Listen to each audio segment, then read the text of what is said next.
Perdí a mi hijo mayor por entregarle todo al menor, y cuando lo necesité, me cerró la puerta en la cara. Si vuelves a tocar mi puerta, llamo a la policía. Eso fue lo último que Iván me dijo. Sin gritos. Sin lágrimas. Solo esa voz que ya no tiembla ni se quiebra, una voz que aprendí a reconocer demasiado tarde, la de alguien que ya no te debe nada. Y ahí estaba yo. Su madre. Parada frente a su casa. Rogando con los ojos que dejara abierta la puerta, que me permitiera cruzar el umbral, que me escuchara aunque fuera por última vez. Pero no. Me la cerró en la cara como quien apaga una vela que ya no alumbra. Como quien se cansa de esperar. Y no lo culpo. Tengo 2 hijos. Se llevan apenas 2 años. De niños eran uña y mugre.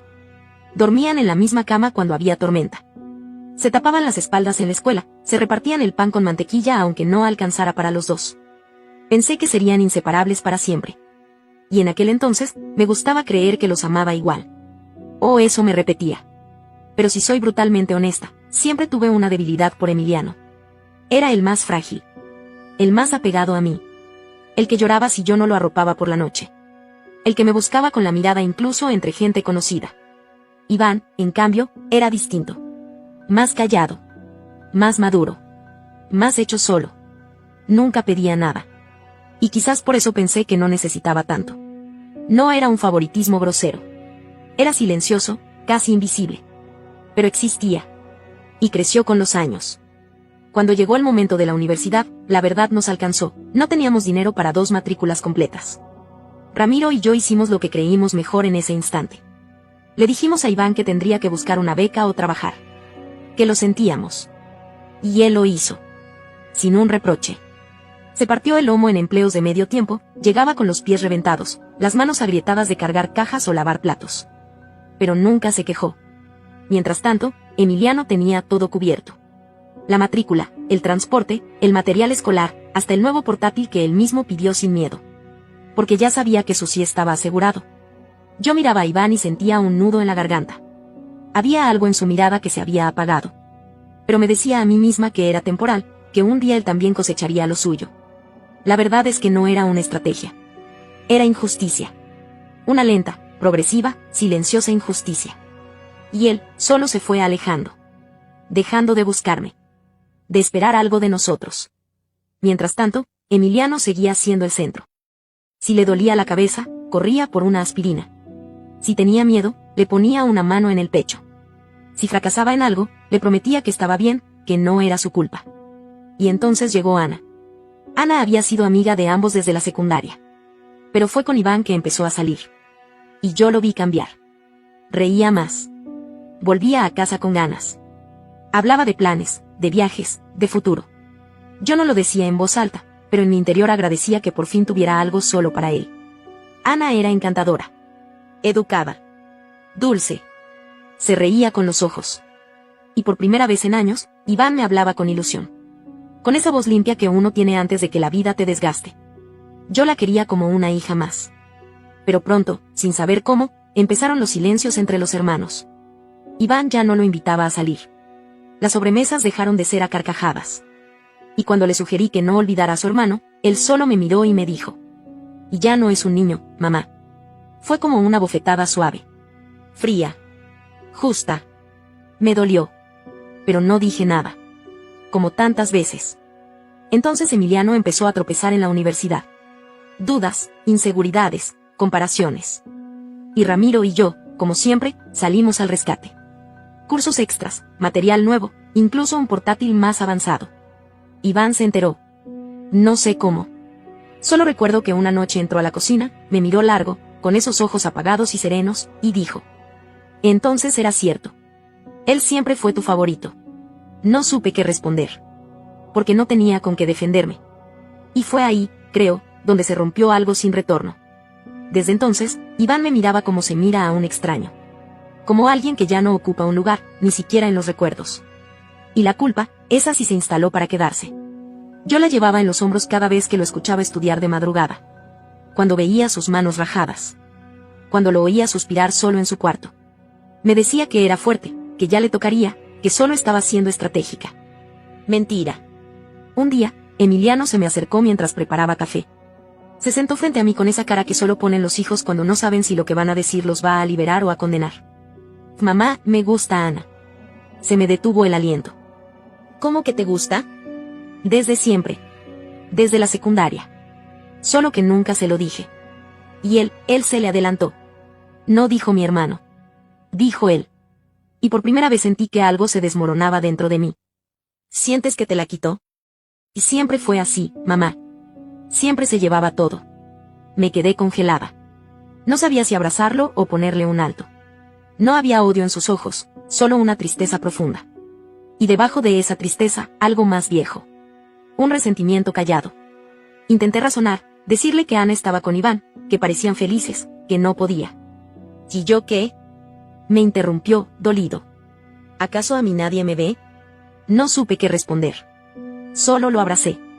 Y fue ahí, en ese momento en el que debía haber puesto límites, donde empezó de verdad la caída. Porque a partir de ahí, cada vez que Ana venía, ya no la miraba igual. No sé cuándo exactamente empecé a verla distinto. Quizás fue la forma en que se reía con Emiliano, o como lo miraba cuando él hablaba. Tal vez siempre fue así y yo nunca lo noté. Pero ahora lo veía todo, o al menos eso creía. La primera vez que insinué algo fue sin querer, o eso me dije.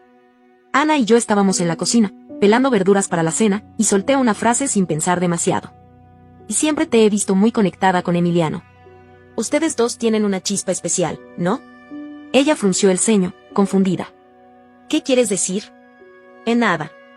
Solo que a veces uno termina con quien no debe, porque no se atreve a ver más allá. A veces el amor real está más cerca de lo que uno cree. Ella no respondió. Me miró un instante, pero no dijo nada.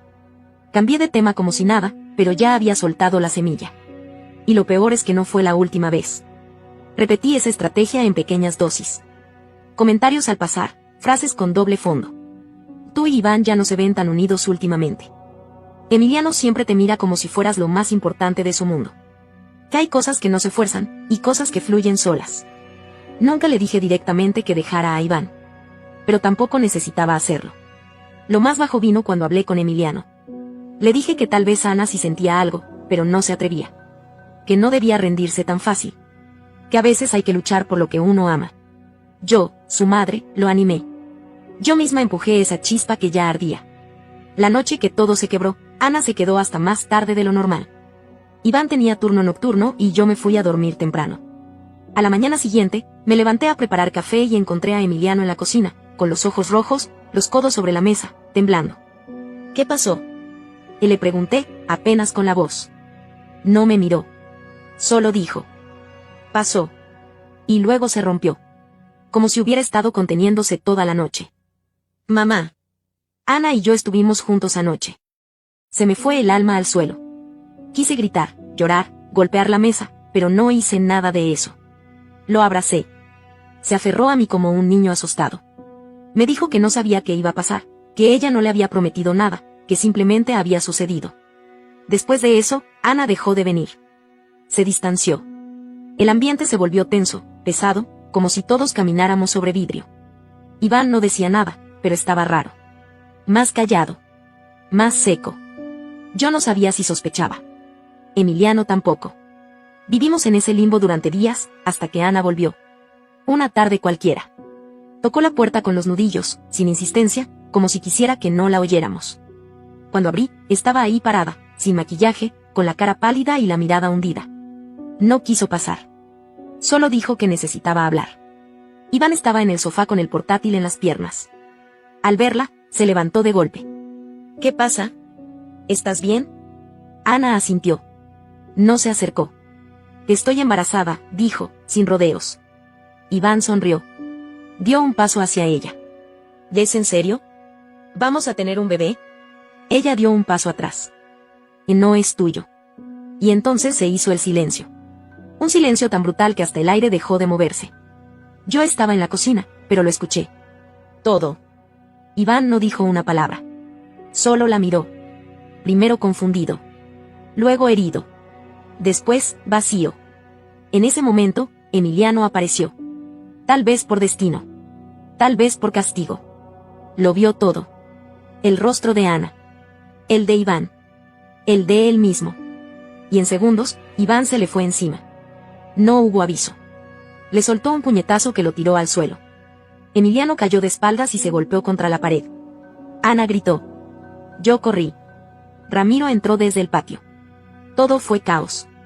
¿Cómo pudiste?, gritaba Iván, con lágrimas en los ojos. Y eras mi hermano, maldita sea. Mi hermano. Emiliano no se defendió. Solo se cubría el rostro mientras su hermano lo golpeaba, mientras toda nuestra historia se deshacía frente a nosotros. Ramiro logró separarlos a duras penas. Pero el daño ya estaba hecho. Iván me miró. Tenía los ojos enrojecidos y algo más, desprecio. Dolor. ¿Tú sabías? Yo bajé la mirada. Claro que lo sabías, dijo con la voz quebrada. Siempre lo supiste. Siempre fuiste parte de esto. Ramiro intentó hablar. Iván lo apartó de un empujón. No intentes salvarla. Ni a él. Esta familia está podrida. Siempre lo estuvo. Ana lloraba en un rincón. Emiliano seguía en el suelo, temblando. Yo quería decir algo, pero no tenía palabras. No quiero volver a verlos. A ninguno.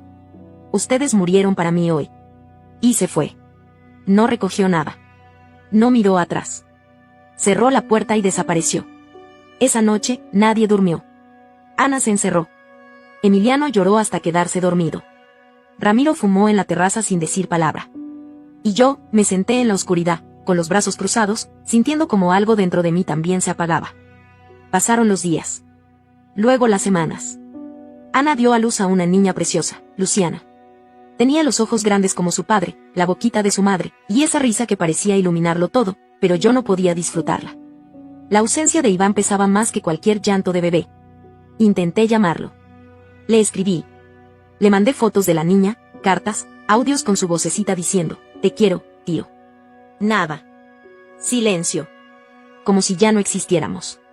Como si él mismo se hubiese arrancado el apellido y la historia. Un día, mi sobrina vino a visitarme y me soltó una frase que me dio un vuelco al estómago. ¿Sabías que a Iván le está yendo muy bien?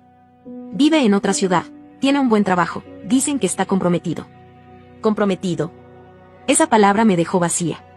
No por celos ni orgullo, sino porque comprendí que su nueva vida no tenía espacio para nosotros. No estábamos invitados. Ni como padres. Ni como familia. Ni siquiera como recuerdo. Pero Emiliano. Él trataba de ser padre. De verdad lo intentaba. Trabajaba largas horas, cuidaba de Luciana, sostenía como podía a Ana, que cada día parecía quebrarse un poco más. Yo lo ayudaba. Lo apoyaba como no lo había hecho con Iván. Pero siempre, siempre faltaba algo. Algo que se había ido con su hermano. Hasta que llegó esa noche. Una llamada del hospital a las 2:13 de la madrugada. Me despertó el timbre del teléfono, pero fue Ramiro quien atendió. Lo escuché repetir cómo, y cuándo, y supe que algo grave había pasado. Emiliano había sufrido una caída en el trabajo. Un accidente. Trauma craneal, fractura de columna. Estaba inconsciente. En coma. Corrimos al hospital. Los médicos fueron fríos y claros, era grave.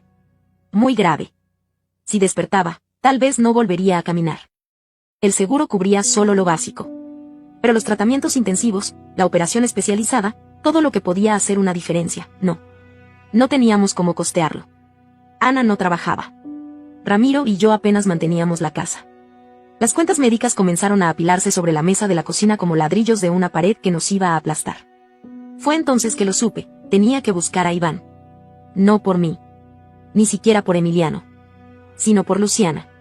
Esa niña no merecía crecer sin padre. No merecía pagar por errores ajenos. Buscar a Iván fue como perseguir un fantasma que yo misma había enseñado a esconderse. Había cambiado de número. No estaba en redes sociales. Lo único que tenía era la ciudad que mencionó mi sobrina y la vaga dirección que conseguimos tras semanas de preguntar. Cuando llegamos, la calle parecía de postal. Casas ordenadas, jardines cuidados, un silencio casi elegante. Toqué la puerta y sentí más miedo que el primer día que lo dejé en la escuela. Tardó en abrir. Cuando lo hizo, se quedó mirándome unos segundos, sin reconocerme del todo. ¿Qué haces aquí? Su voz era firme. Neutra. Fría. Y necesito hablar contigo. Por favor. No me invitó a pasar. Se quedó en el marco de la puerta, los brazos cruzados. Es Emiliano. Tuvo un accidente. Está en coma. Es grave. Muy grave. Me temblaba la voz. No dijo nada. Ni una mueca. Nada. El seguro no cubre lo que necesita. Si no se opera, puede morir o quedar inválido. ¿Y eso qué tiene que ver conmigo? Preguntó sin pestañear. Es tu hermano. No. Ustedes murieron hace años. Y yo no resucito muertos. Sentí que me desmoronaba, pero seguí. Ana no puede sola. Tiene que cuidar a su hija. Tu sobrina, una niña de 6 años, Iván, ella no tiene la culpa de nada. Él me miró como si hablara de un extraño. ¿Quieres que me haga cargo de la hija de la mujer que me traicionó con mi hermano, mientras tú lo permitías? No fue así, intenté decir, pero él me interrumpió. ¿De verdad tienes el descaro de venir a mi casa a pedirme dinero? ¿A exigirme madurez? Me ardía todo el cuerpo. Pero insistí. Tú siempre fuiste el fuerte. El que no necesitaba nada. Emiliano, él siempre necesitó más. No. Él siempre quiso más. Y ustedes le dieron todo. Incluso lo que era mío. Se quedó en silencio. Yo la amaba, susurró. A Ana. Iba a pedirle que se fuera a vivir conmigo. Tenía todo listo. Y ustedes me lo arrebataron. Porque no sabían amar sin dividir. Quise tocarle el brazo. Él lo retiró como si le hubiese dado asco. Tienes que ayudar. Si no lo haces, se va a morir. Y si muere, dijo con una calma que me heló, será consecuencia de sus propias decisiones. No de las mías. Tomó el celular de la mesa y lo levantó, mirándome fijo. Lárgate. O llamo a la policía. Y me fui. Volví a casa con el alma hecha polvo. Ramiro no me preguntó nada. Sabía que había fallado. Esa noche no dormimos. A la mañana siguiente, el médico fue claro, si no se operaba esa misma semana, Emiliano podía quedar parapléjico. O no despertar. No teníamos opciones. Salvo una. La casa de mi madre. La que había heredado. La que alquilábamos para sobrevivir.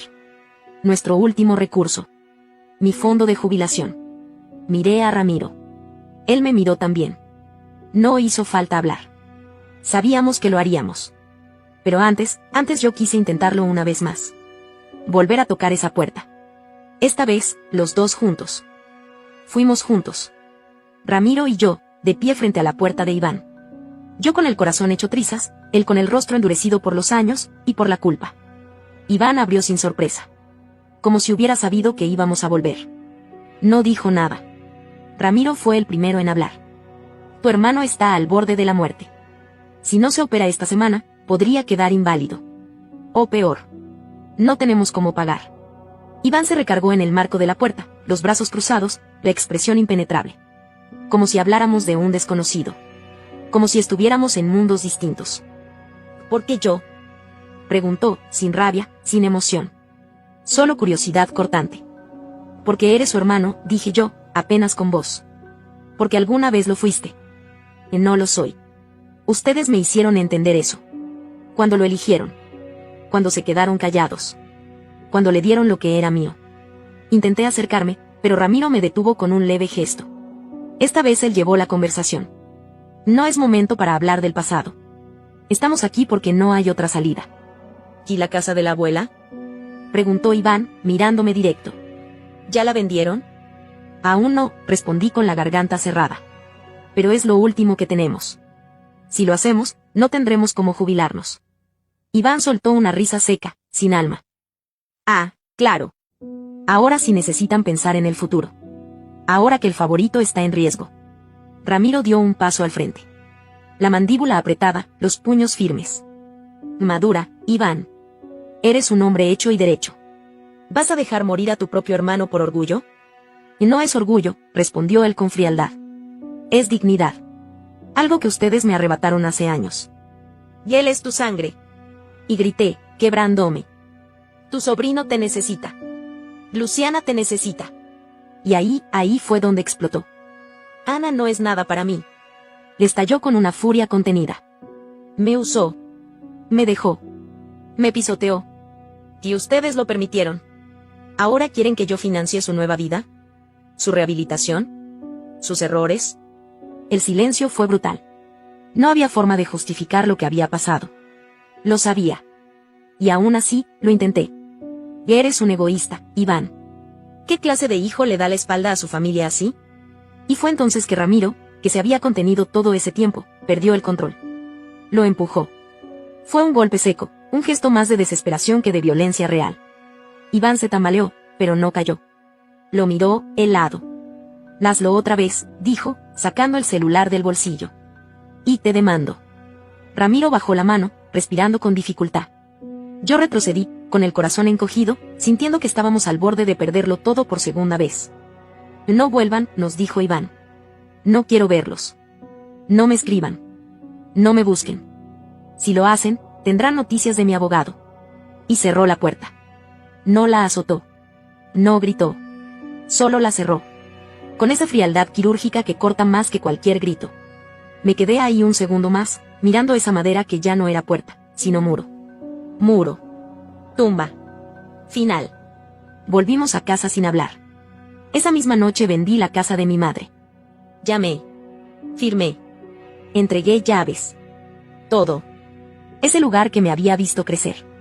Que iba a sostenerme en la vejez. Ya no era nuestro. Pero pagó la operación. Días después, la cirugía se realizó.